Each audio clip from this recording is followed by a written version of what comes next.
Not all those who wander are lost. J.R. Tolkien. Welcome to Aegis Travel Adventures. We are Ken and Gisele.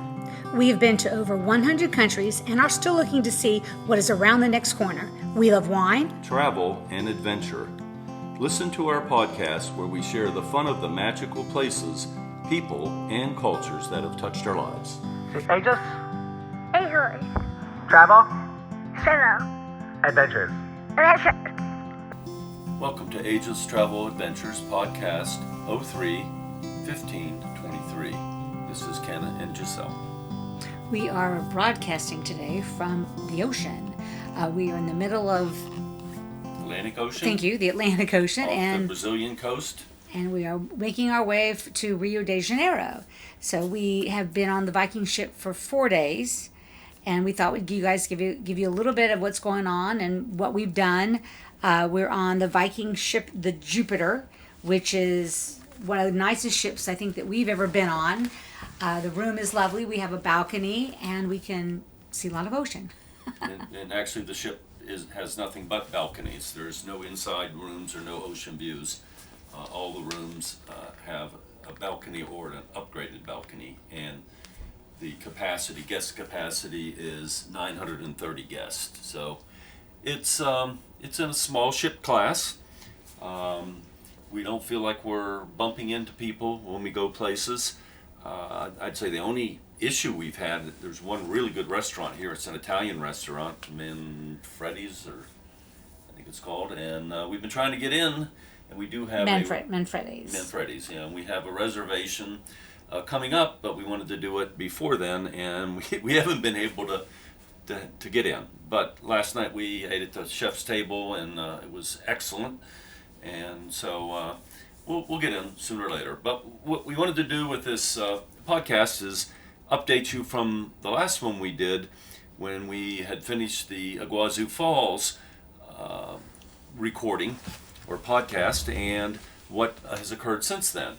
So in the morning after we did that podcast, we got up early, had a driver come pick us up on the Brazilian side at the Doubletree Hotel, and we left for the Argentine airport that we came in. His code is IGR.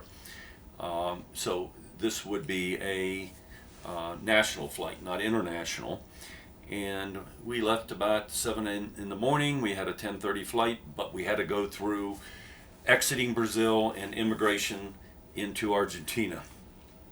Which again, if you have a guide, makes it really easy. They just kind of hold your hand, and they go up and they clear the way, and they stamp your passport, and you're done. So it was quicker than we thought it would be. We got to the airport and got through security and everything pretty quick. So went fine. Got on the airplane, had a Aerolíneas Argentina, the same airline we flew to Iguazu Falls from Buenos Aires. It was a 737 MAX 8, nice plane, relatively new. Flight went smooth, an hour and 45 minutes, and we landed in Buenos Aires.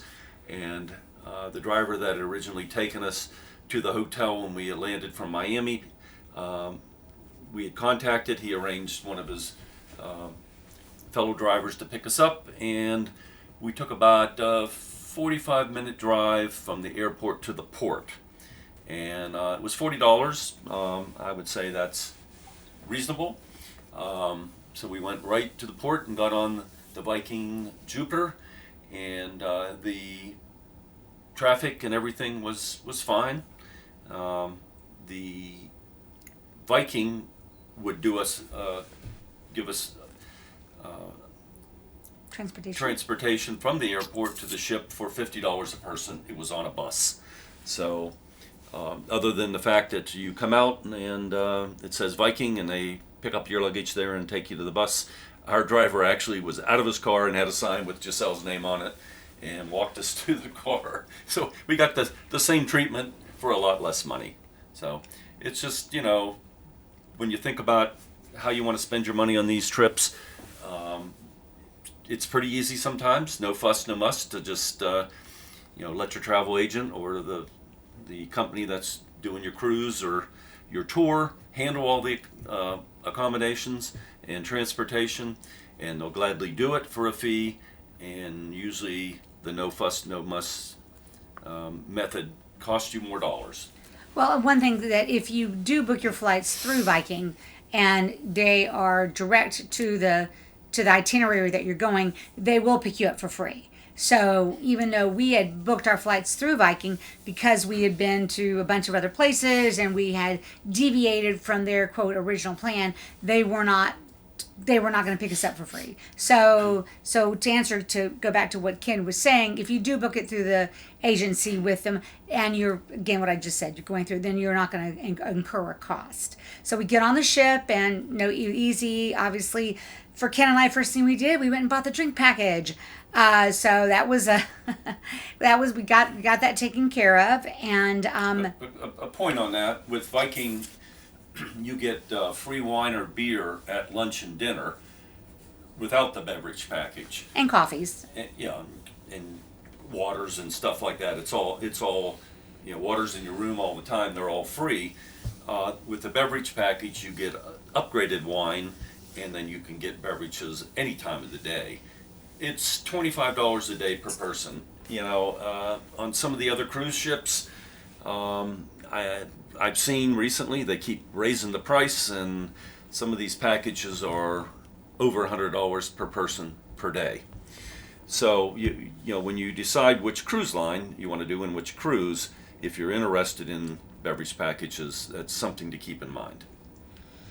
So we got on board, as Ken said, once we got here, and then the first night we could have gone out to Buenos Aires, but we had been there before, so we chose not to. So we just stayed on the ship and enjoyed looking around and meeting the bartenders at the bars and meeting some of our fellow passengers. And then the next day we went on their included tour, which was kind of okay. It was a drive around of Buenos Aires with a few stops. It wasn't bad. Again, if you've been here before, you might have been like us thinking, if you've not been here before and you don't want to deal with anything, so then it's fine. But I certainly wouldn't say that I would rush to do the included Buenos Aires tour if you've never been here before. I think I would take the time, either use one of their tours to take you out to see more of Buenos Aires, or I would book a private guide, because it was you really saw such a small percentage of Buenos Aires. You did see Evita Perón's grave, you did see some of the downtown area, some of the statues, but that was really about it. So then we came back, and then the next day we went to Montevideo, Uruguay. It was right across the Rio Plata River, which looks more like a bay on the map. They call it river. It's probably just where the river widens as it enters the ocean.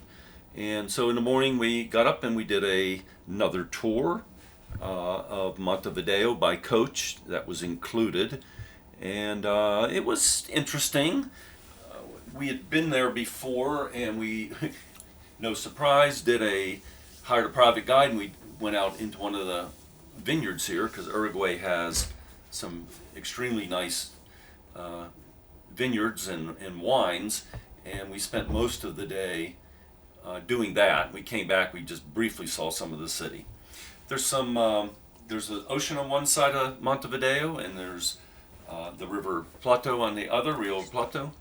which is huge. And it's very wide. Again, it's like a bay to us. And lots of hotels, particularly on the riverside, kind of where it meets the ocean. Very touristy, nice beaches, walkways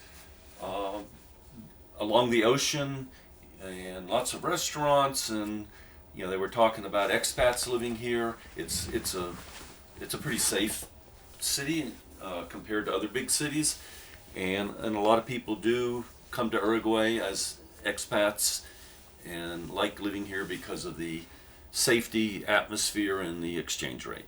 And it's one of the few countries in Latin America that cannabis is legal. Just FYI.